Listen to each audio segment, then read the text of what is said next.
angels of God. How weird is that? So imagine the improbable contrast between, here's an Afghan for whom B-52 is an angel of God. Here's an Afghan family for whom it's an angel of death. To me, that's a picture, that's a snapshot of American legacy, how it is that we are experienced in the world. That interests me, and I'd like to know if there's any kind of contribution that I can put into the mix, of that perception. And I would also, it's a little bit whimsical, it's a bit funny, but if you've read the book or seen the movie based on the book Charlie Wilson's War, it's not a comprehensive explanation of the American involvement in Afghanistan, but it's a very colorful, very American snapshot of our involvement, and a fairly accurate one of our involvement there. Charlie Wilson, crazy playboy congressman from Texas, got kind of a weird brand of religion and decided that really the noble fight in the world of the time was to chase the Soviet invaders out of Afghanistan, to work with the local resistance and the ISI, Pakistanis, Saudis, and a lot of other people to arm, train, help the Afghans to chase out the Soviet invaders, which they did. And they turned things around amazingly. Charlie Wilson covertly managed to get, I forget the amount, the figure. I don't know if anybody knows the amount of money, but it was huge. It was several thousands of dollars into 50, 100, whatever, millions of dollars. Anyway, Soviets retreated, and there's a scene in the book and in the story where Charlie Wilson, was starting to now think about, gee, what happens next? He goes to some guy's potential donors from the government and says, can we just have a few $100,000 to maybe build some schools, build some hospitals, some roads? And they're saying, Charlie, listen, this is off the radar now. We're not interested. We don't have money for this. So really what didn't happen was no kind of Marshall Plan, nothing, no follow-up, no way to say the Afghans are now kind of at the tail end of a horrible experience. Now let's help them rebuild. Because it wasn't about that. It was about us doing our big kind of global thing.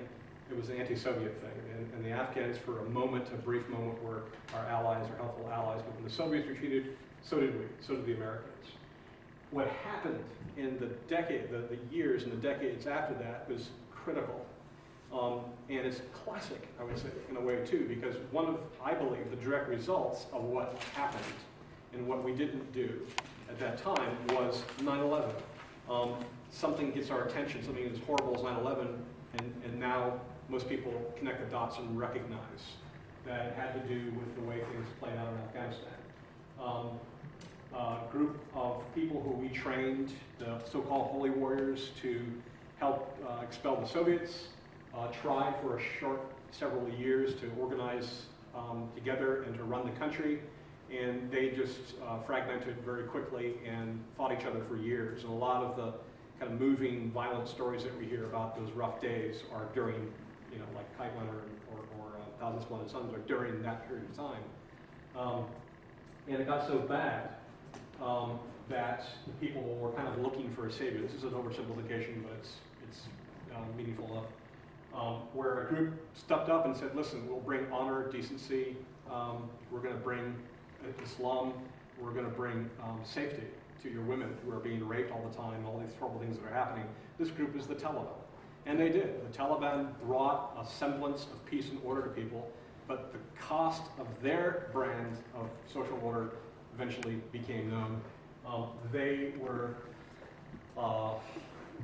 natural ideological bedfellows with different kinds of jihadists in the world, and they were helpful and instrumental in helping to plan, hosting the people who planned 9/11. So I hope I didn't rough over that too quickly, but to me, it's sort of a goes around, comes around sort of a dynamic there. And so Wilson said, we won that first phase, we got the Soviets out, but he used more colorful language. He says we screwed up the end game. So the end game is what's playing out right now, and I thought, I want to get in the end game and do the right thing, even at this on a small scale. Okay, and just very quickly, I'll mention in passing that kind of a sidebar, but still important interest for me is not only in terms of comparative religion theology, but as an issue of current events and culture. I'm looking at culture. I find myself really, really dissatisfied with the quality of the public conversation we're having. A lot of fear, a lot of confusion about Muslim immigrants, about Islam as a world system is incompatible with Western liberal democracies. And I think in Western history, we've had moments and episodes and opportunities to reflect and to deal with these things before with greater or less success, but clearly we're in a time where there's a real need for us to kind of get a grip and to stabilize and to try to look at things realistically.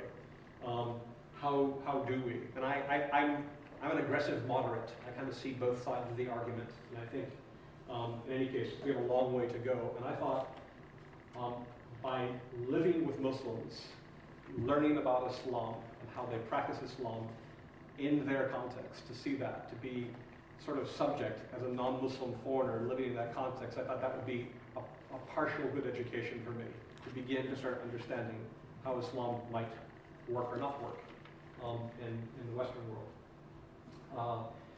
And then finally, this is kind of a variation on the earlier theme to me. Again, doing things carefully, doing things well in terms of our projects is really important. But I think, if not fatal, I think it's going to tie our hands if we can go do more than look at development projects, peacemaking projects,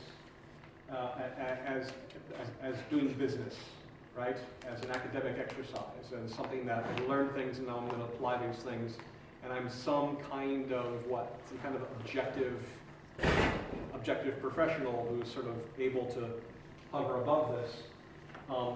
There may be, I would say, ways in which that can happen, but to me, I think the key to success and to sort of meaningful development is when we, and there's a story we have about which focuses around the question, it's an important, deep philosophical question, who is my neighbor? And so for us, we're trying to work that question out and understand that Afghans just aren't these sort of people with all these problems, and here we are, these heavily resourced, highly educated, civilized people sort of floating in from the heavens to help them into the light. To me, there are neighbors, there are people like us, and we have issues together we have to work out together. It sounds nice, it's not just posturing. I actually really believe that there are things that I may have to teach Afghans. There are things I can learn from them, and there are things I am learning from them. I'm big into hospitality, and I'm discovering that they do it better than we do. And so for example, in terms of cross-pollination of whatever concepts I find myself living with Afghan Muslims helps me to do my Christian hospitality better, because I feel like we sort of lost the tradition in the West. Just one example. There are others I can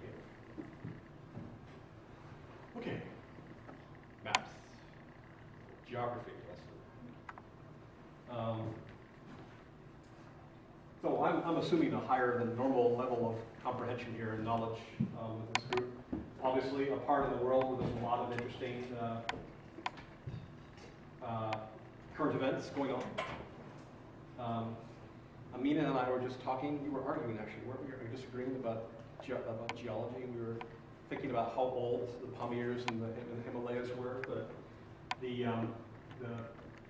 as some of you probably know, the Himalayas are kind of in this direction, and they peter out into what's called the Hindu Kush here. Pamirs, where Amina is from, are up here. Amazing kind of roof of the world kind of place. For Americans, this is roughly the size of Texas, roughly the population of California, like 30 million, give or take 5 million.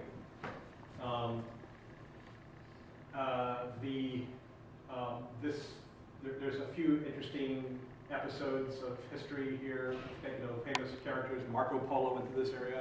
This is the Silk Road. Genghis Khan and the Golden Horde came down. Had a huge impact on the ethnic makeup of Afghanistan. Alexander the Great, much earlier, came through here, and they were pretty much stopped in this area here. And built cities. There's a little Indiana Jones kind of part of me which is trying to get out, and I want to be able to get a little vacation at some point, but the security doesn't allow it. We have a city near us called Iconium, which is a Greco-Buddhist city, which is mostly not, there's very little bit left from the ground up, but there's still chambers, there's columns, there's mosaic floors, and I'm really dying to get there at some point. But it's just a little snapshot of a little fascinating history and what a blending of cultures Afghanistan is.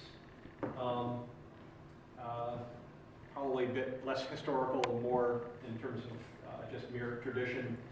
And then talking about the nativity narrative, one of the likely places of origin for the wise men, the Magi, is from this part of the world. Zoroastrianism, Buddhism, very important religions in this area. The Arab invasions and Islam that came within the century, I think. If anybody has better sense of Muslim history than I do, correct me. But most of Central Asia was Islamicized pretty early on, 7th, 8th century, I think. And so today, the vast majority of people are either Sunni or Shia Muslim. There are a few very small communities, traditional communities of Hindus, and a few others. I wish I could recall the numbers, but there is one indigenous Jewish Afghan left. Earlier last century, there were some hundreds, and there have been tens and hundreds of thousands earlier on. But that's another fascinating story. Ethnic groups, ethno-linguistic issues. And again, I'm happy for anyone to kind of augment or complement or correct what I have to say, but most of the language that is spoke there is a kind of modern Persian dialect. The most popular name for it is Dari. It's very similar to Farsi, spoken in Iran. And you call it Tajiki? Tajiki? In Tajikistan. Indo-European languages, more closely related to English than it is Arabic. Although lots of Arabic loanwords that come in. A lot of Arabic concepts, obviously, too. A Turkic group called the Uzbeks are also a huge part of the population of Afghanistan. A group that we call the Hazara are ethnically connected with North Central Asians, the Mongols. And then there are other groups. There are smaller groups of Arabs. One of the largest, we'll see a few pictures, bona fide remaining nomadic people groups on the planet are called the Kuchi. There's about 1 million of them that are in Afghanistan. I get to watch their migration of their northern group twice a year. It's just amazing. So some of the drama of how Islam has expanded and the different groups within Islam have sort of settled. It plays out a little bit, particularly between the Shia and the Sunni. The Sunnis are there's a majority. I am only now, just in the past year, embarking on a more serious study of Islam. So maybe in another 2 years I could confidently tell you more about the different schools of Islam and how they've played out in affecting Afghan theology, let's say. But there's been some dynamic changes really only in the past 40 years in terms of the kinds of Islam that are more ascendant. Yeah, those are some thoughts about that. If you have more questions, ask. It's hard as a Westerner where we are so very, our freedom of expression and our individualism is such an important part of who we are. It's quite a shock when you move into a traditional community and you see, for example, strong prescribed gender roles. I think for me, psychologically, and the more I work with women, the more this is the case, Afghan women. The pressure is hard. I'm trying to be as open as I can, to learn as much as I can about there are relationships between men and women there, but it's difficult, and I have to sometimes keep a check on my feelings, how I, and whether it is how I feel about things or how I look at justice issues. I'm also in tension with wanting to respect my neighbors there in terms of how they do things with men and women. But it's difficult, it's hard, maybe we can get more into that. Another thing which fascinates me is the host-guest relationship, particularly when there's political dynamics that come into it. If you take the root words of host, hostage, hospitality, the way in which one can transition very quickly and easily into being a guest and being a hostage is quite fascinating. There's a lot of story in terms of how the language has evolved along those lines, and that plays out in Afghanistan. And then I'll just finally mention that up until 9/11, the Taliban had taken over most of Afghanistan. I mentioned that episode of the 90s. And this red line kind of roughly represents sort of the final battle lines, the zone. The Northern Alliance was up in the north here. It's kind of like, you know, imagine somebody holed up in New Hampshire and Maine, and the rest of the country's been taken over by another group. That's kind of what Afghanistan was like. So as it turns out, where I am and where Amina has been, and we're all working and living, is right in that zone. And so that's also had an impact on some of what's happened there and how people have suffered in the past 20, 30 years. And then I'll finally mention, and then I'll move on to some, or maybe ask you to share a few thoughts, but I'll move into some pictures. Up until recently, there's been one major supply route going through Peshawar into Jalalabad and Kabul. Stuff gets shipped in through ships into Karachi, and it's trucked overland and then comes in here.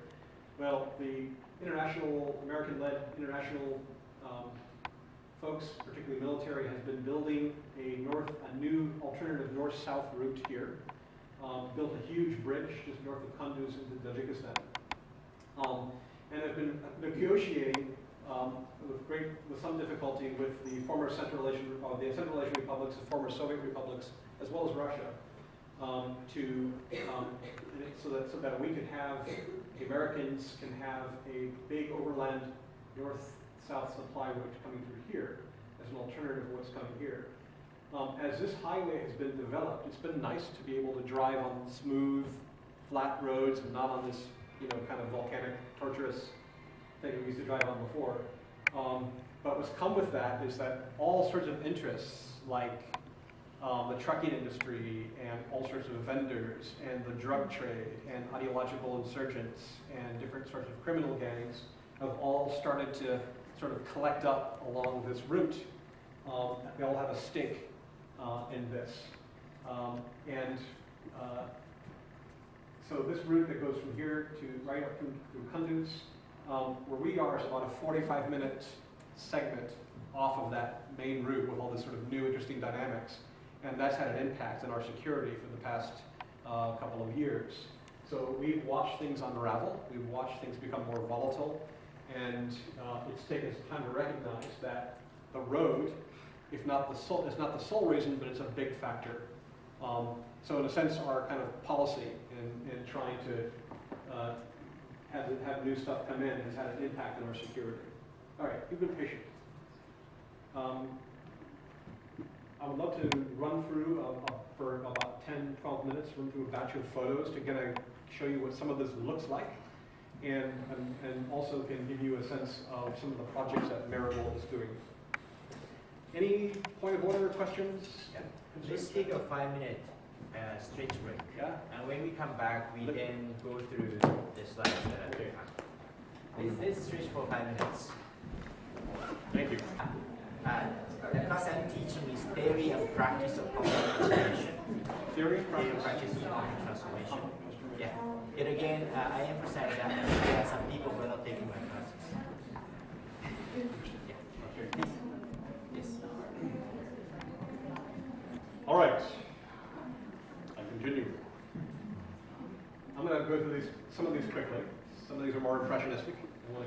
and projects. A village just a bit north of me, typical of where Afghans would live.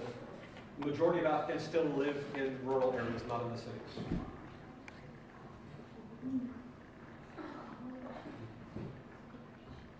So these are all your own photos? Just... Yeah. Okay. Yeah. 95%. Actually, you're excused for thinking they're poppies. Those are wild tulips. Yeah. The poppies are coming. Basically the weeds. Basic food groups.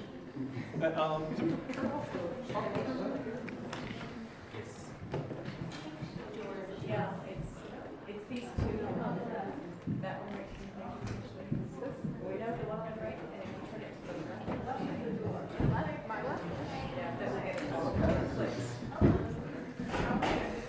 87. Otherwise, you channel that. Otherwise, yes. Maybe this from the right direction. Sorry. Sorry, guys. Pictures. Anyway. Here are some of the coochie folks I mentioned. Interestingly, they're one of the few people groups where the women don't have to be fully covered. Are they Muslim mostly? I guess it depends on who you ask that question. There's sort of a folk stuff and kind of, I don't know, Unitarian, Quaker, Islamic. I'm told that they're sort of different, a mixture of folk stuff in Islam. If you have a sort of a one-off question like, what is that thing, or something that's quick that I can answer quickly, shout out. Otherwise, and then in about 25 minutes or so, we open up for Q&A. So Yeah. you can reserve deeper questions later. One day I spent with the Gucci family. They kept coming through waves this one year, and I spent the day with one family. It was fascinating. And most of the rest of these are neighbors, schools, people that live near where I live, and some of them are beneficiaries of projects. Others are just friends or acquaintances. This is a village called Takatemuz, and I've spent probably a good third or more of my work in life in that village. Kind of a cliche, and I try to minimize the amount of sort of suffering, war pictures and women in burqas, but this is part of the reality. Outside of the urban areas, just for example, when the Taliban were in power in our area, there were lots of things like short beards or no beards, music, kite flying, lots of things that you couldn't do. Women couldn't be uncovered. When the Taliban left, in the first few days, a lot of these restrictions that had been taken away, suddenly everyone was having everyone, meaning mostly the men and the boys, were very excited about the fact that they could now listen to music again and sell cassette tapes and watch, watch movies and things and fly kites. What didn't change is the burqas. Women are still covered up, and there's a lot of stuff behind that. We'll go into details. This is Buzgashi. This is the original. This is the old game, national sport of Afghanistan. Fascinating. Typical class. This is a little sort of obscure side story, but I was driving along. This is a telephoto lens, but I was driving along and I saw this sort of Monty Python kind of scene where somebody was just beating a can. They're sitting about 8 feet high off the ground, beating a can and yelling. I thought, what is that? Well, the father would put the kids for an hour each up on this perch, and they would take turns beating the can to chase the birds out. They had just seeded their field, so they were like living scarecrows. Fascinating scene.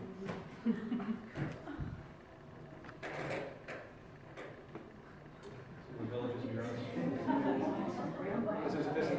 My photo file, this is called Whoville on my photo file. Again, fascinating ethnic mix.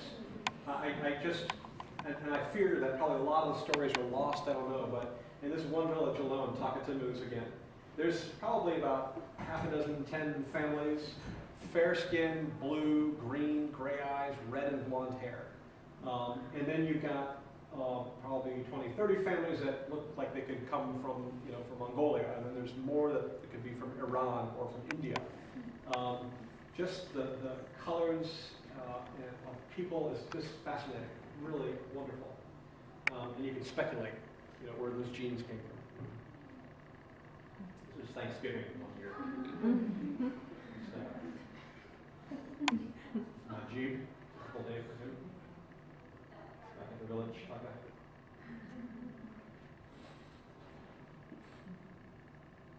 Our neighbors bring in soup. For me, this stuff is really frightening, and but also it was. I mean, in terms of the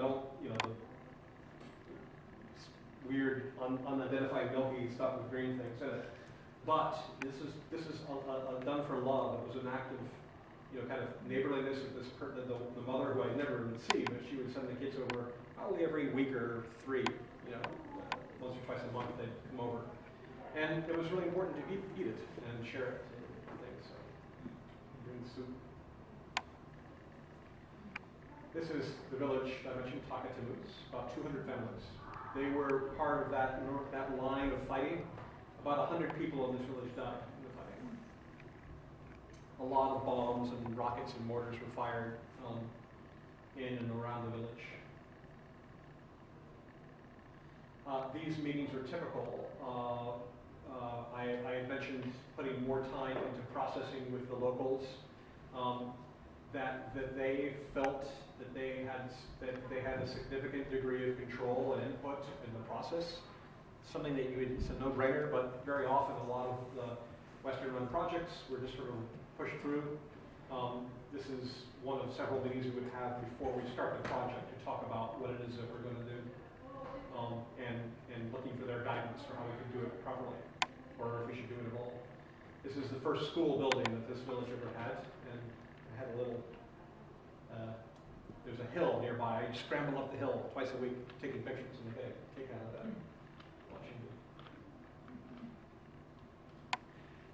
So, Professor, you'll be interested to know this is a Japanese-funded project.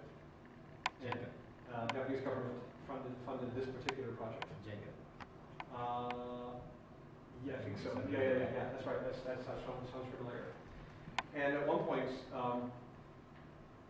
some of the kids were asking, "Didn't you guys fight a war?" And we were like, "Oh, right." So because they had seen World War, and we were able to talk about how here we are, Americans, Japanese, partnering together to help build them, and they were fascinated about this. That here we are, we have this history, and we're working together. Oh, you can get beyond this conflict. How interesting. To new history. Testing the brother. Mullah Qayyum, lovely, wonderful man. He's a very critical ally, a very good friend. He's one of the two clerics also in the village. So I came home for a break one year. I came back and somebody built a cell phone tower, within sight of the village. This big cell phone tower looking over the village. And everyone has cell phones. So I visited here at the schoolyard, and he has all these cell phones, and he's putting them in his pockets. And I said, "Mullah Qayyum, what's going on?" And he says, "You got this cell phone tower. All the kids are bringing cell phones to class. I have to confiscate them. I have to pass a new rule to confiscate the phones." And I said, "You're totally a modern teacher." Some things transcend cultures. Yes. The same things that we have here. Technology. Blessings everyone. So this is a post-project. This is the ceremony at the end of the school project. Again, an important time to be able, because a lot of folks there are interested, why have you done this? What are you doing? So really important to talk and to act in concert. Very important friend and colleague of mine, Engineer Amanullah, who now works for Shelter for Life, for Marigold. Engineer Aman here is a local guy from Talokan. He and his daughter, we hope, are going to be here in about 2 or 3 weeks and spending the fall here for some training and some medical work with his daughter. Unfortunately, we couldn't get him here in time. Well, meetings with elders. Occasionally, I got involved in the work. That was not so fun and easy as I thought it would be. I didn't want to violate and push convention. At the same time, I said to them, I felt it was sort of an ethical cultural area that I wanted to push a little bit with, and I just said, listen, guys, my parents taught me that I should never be above getting my hands dirty, that somebody should work for their own, bread or own things, and I like to work, and I'm kind of out of shape. I need to work. I want to do something physically active, so I appealed to their, allowing me to work because I just so needed it. I missed it so much, but it was hard for them to let me step out of that managerial role, the man who's up here. But for me, I thought that was important too, as an American, not to be kind of the guy standing off and the cool, powerful dude. Anyway, these are the houses, examples of that, the shelters that we did on our project. Baby picture. And I mentioned getting to know, getting to know these people, particularly kids without dads or without parents. This one family is kind of what sort of, sold me or got me to thinking that I wasn't going to be there for a short time. They lost their dad a few years before I got there, and their mother died while we were building the school. Kareem was one of my kind of groupies. You see the crazy American monitor. And I found out that he and his siblings are now orphans. So I got to talk with a couple of the village leaders. It was very important that, as I've learned all the more so over the years, that the temptation and the ability to, as a well-resourced Westerner and a guest, to sort of weigh in and start impacting sort of typical fabric of life. It's tempting, it's possible, but it's something to really be careful about. One of my friend Dan Carey, who an old timer there, he would say, "Be careful here. You realize you're a warlord in Taliban and Takar." What are you talking about, warlord? You're a warlord. Trust me, you're a warlord. You need to be careful. You need to be thoughtful about what that means, the kind of power you have there, and simply having stayed there for 7-8 years without necessarily any particular accompanying virtues, having stayed there for that long is a huge thing for them to, because typically for Westerners it's sort of a revolving door. We're in there, we're out of there, and they're used to that. For somebody to stick around for a while, wow. Anyway, what I didn't want to do, and what I try to avoid doing, is creating sort of a power imbalance. A lot of our policy does that terribly, particularly in terms of the military and security. But so here it was important to work discreetly with leadership and family people in the village, and to say, I want to help you, I want to work with you, I don't want to eclipse you, I don't want to mess with the life here in the village, but how can I help? And they were very happy for me and a couple of chaperones to go into the hospital for the day, and here we are with the kids getting tests. They had buried their mother the day before, and they were really, really sick. So we just got a lot of tests. And to me, this challenge of knowing where you stay professional and where it might be worth, or it might be appropriate to sort of step over the line a little bit, to me it's worth trying to, it's worth being a little bit messy. The risk of being a little bit messy, I think, because the importance of being human, and I think is hard to overestimate. Here the kids are a year later. I'll come back to this. Uzra, in the middle, who is just very much how she looks there. She's too smart and cute for her own good. And Ali and Khan, they're both deaf. Happened when I was a young guy, I worked with ASL with deaf kids in the US, and this comes out later.